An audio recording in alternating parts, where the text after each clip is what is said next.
How to connect Major Bot to wallet in Telegram. Hello everyone, welcome to this video where I'm going to teach you how you can do this easily. First of all, you need to launch your Telegram app and then tap on the search icon in the top right hand corner of the screen. After that, you need to search for the Major Bot in the search bar, and after selecting it, you need to press the start button in the bottom.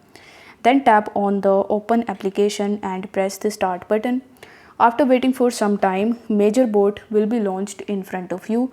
Now over here, in order to connect your wallet with it, what you need to do is you need to simply tap on the earn tab in the bottom right hand corner, and then you will be able to see the bonus history that you have.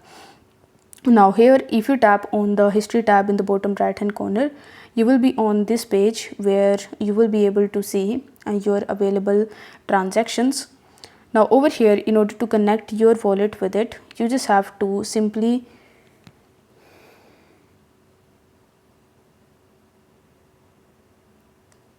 tap on the earn tab in the bottom, and then you will be landed on this page. Here you need to select the connect to wallet button and tap on the connect button.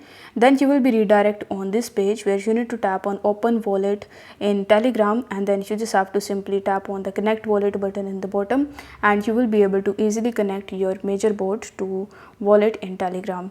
So I hope this video was helpful, and if it was, then don't forget to like the video and subscribe to the channel. Thank you so much for watching.